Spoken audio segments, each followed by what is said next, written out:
Saudara-saudara yang kekasih dalam Tuhan, puji Tuhan atas kehidupan yang boleh kita alami di hari ini. Kita akan mendengarkan firman Tuhan pada hari ini dari 1 Samuel pasal 24 ayat pertama sampai ayat yang ke-23. Namun sebelum kita bersama-sama mendengarkan firman Tuhan, marilah berdoa. Segala puji dan syukur ya Tuhan kami naikkan dan persembahkan kepadamu pada hari ini atas segala kasih, segala cinta yang boleh kami alami di hari yang Tuhan anugerahkan bagi kami sekalian. Kami akan mendengarkan firman-Mu. Roh Kudus tuntun kami semuanya, sehingga kebenaran firman-Mu menjadi kekuatan bagi kami. Di dalam Kristus Tuhan kami berdoa. Haleluya. Amin. 1 Samuel pasal 24 ayat 1 sampai 23. Daud membiarkan Saul hidup. Daud pergi dari sana lalu tinggal di kubu-kubu gunung di En-Gedi.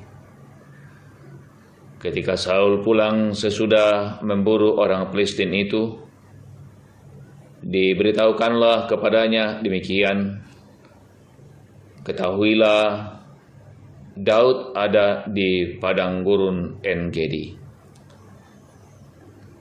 Kemudian Saul mengambil 3.000 orang yang terpilih dari seluruh orang Israel, lalu pergi mencari Daud dan orang-orangnya di padang batu kambing hutan. Ia sampai ke kandang-kandang domba di tepi jalan. Di sana ada gua dan Saul masuk ke dalamnya untuk membuang hajat. Tetapi Daud dan orang-orangnya duduk di bagian belakang gua itu. Lalu berkatalah orang-orangnya kepada Daud, telah tiba hari yang dikatakan Tuhan kepadamu. Sesungguhnya aku menyerahkan musuhmu ke dalam tanganmu. Maka perbuatlah kepadanya apa yang kau pandang baik. Maka Daud bangun lalu memotong punca jubah Saul dengan diam-diam. Kemudian berdebar-debarlah hati Daud karena ia telah memotong punca Saul. Lalu berkatalah ia kepada orang-orangnya, dijauhkan Tuhanlah kiranya daripadaku untuk melakukan hal yang demikian kepada tuanku, kepada orang yang diurapi Tuhan, yakni menjamah dia, sebab dialah orang yang diurapi Tuhan. Dan Daud mencegah orang-orangnya dengan perkataan itu. Ia tidak mengizinkan mereka bangkit menyerang Saul. Sementara itu Saul telah bangun meninggalkan gua itu hendak melanjutkan perjalanannya. Kemudian bangunlah Daud. Ia keluar dari dalam gua itu dan berseru kepada Saul dari belakang, katanya, Tuanku Raja. Saul menoleh ke belakang, lalu Daud berlutut dengan mukanya ke tanah dan sujud menyembah. Lalu berkatalah Daud kepada Saul, mengapa engkau mendengarkan perkataan orang-orang yang mengatakan sesungguhnya Daud mengikhtiarkan celakamu?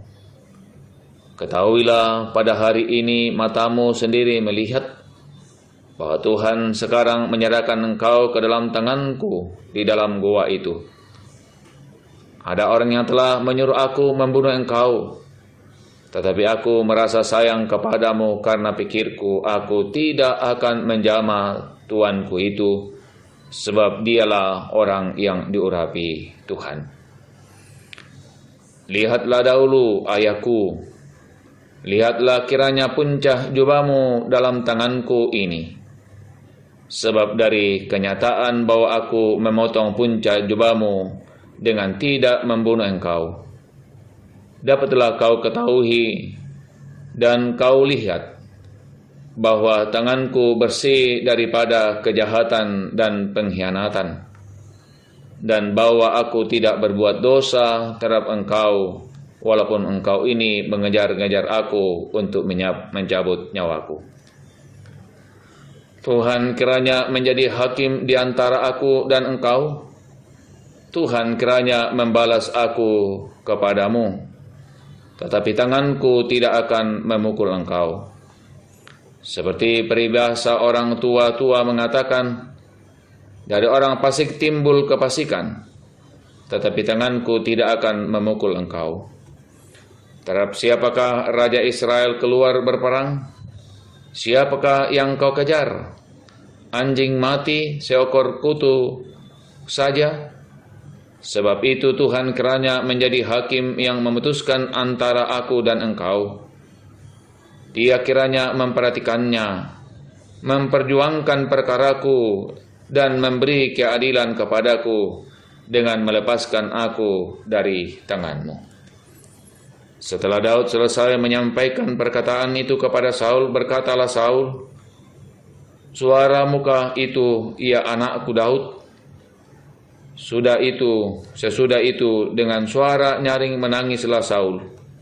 Katanya kepada Daud, "Engkau lebih benar daripada aku, sebab engkau telah melakukan yang baik kepadaku, padahal aku melakukan yang jahat kepadamu.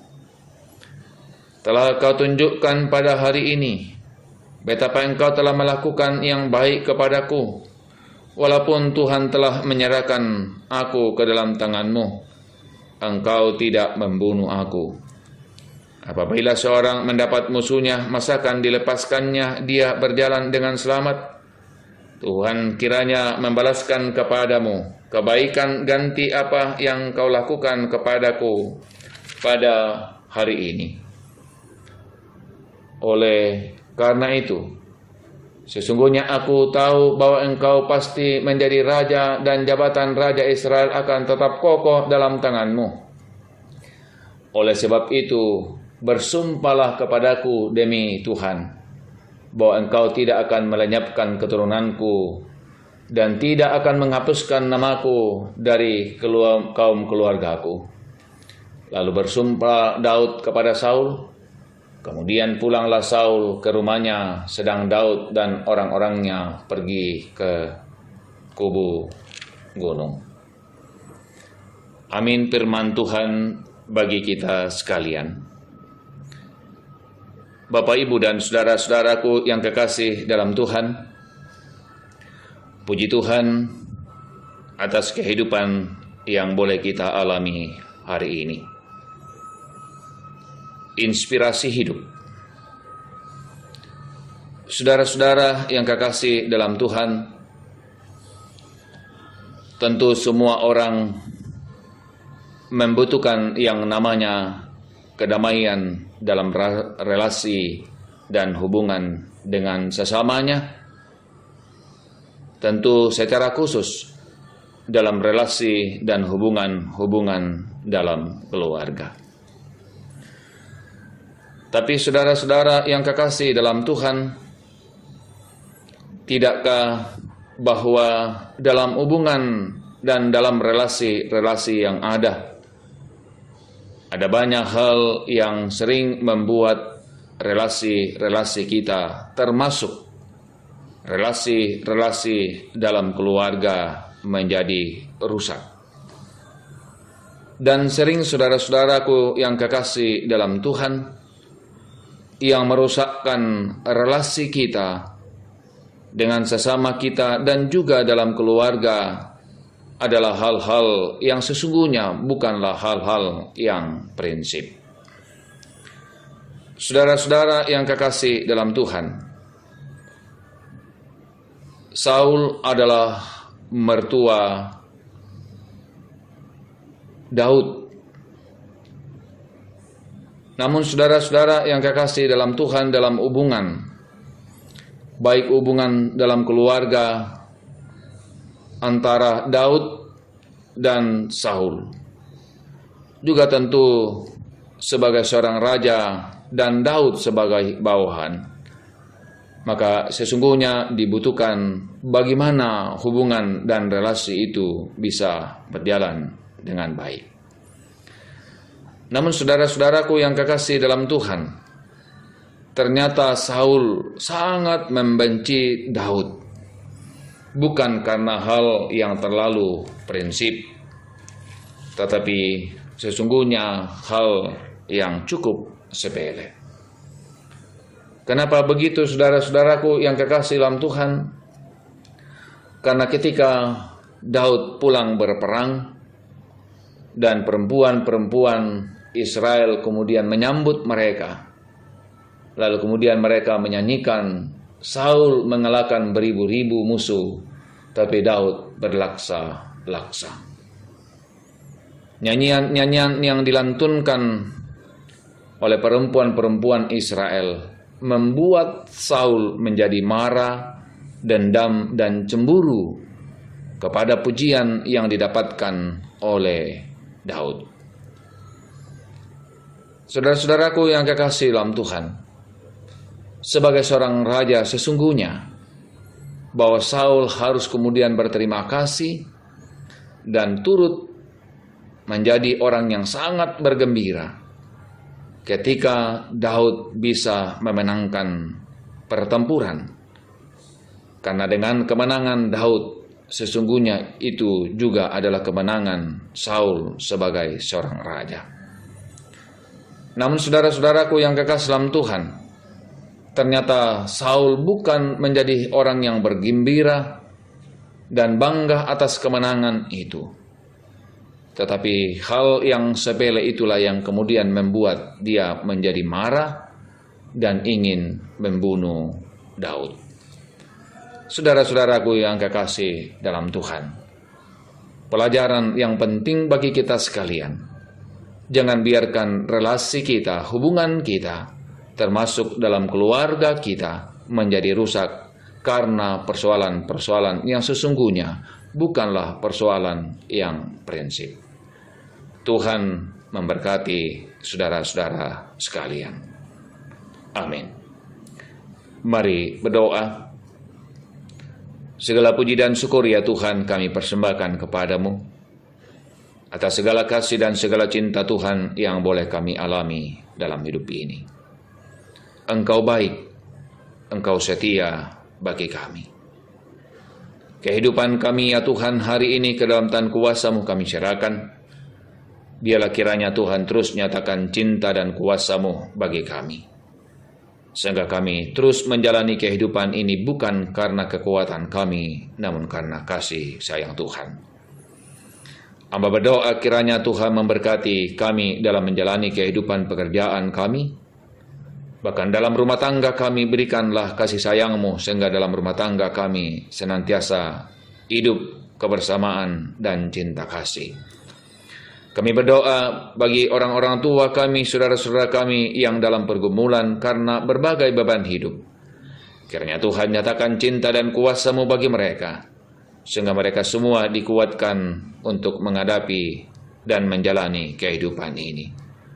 Yang menjalani masa-masa isolasi karena terpapar pandemi virus corona, Tuhan kiranya memberkati, memberikan sukacita, kepulihan dan kesembuhan bagi mereka. Kehidupan kami hari ini, pekerjaan dan pengabdian kami ke dalam tangan kuasa-Mu kami serahkan. Di dalam Kristus Tuhan kami berdoa kepada Bapa di sorga. Amin.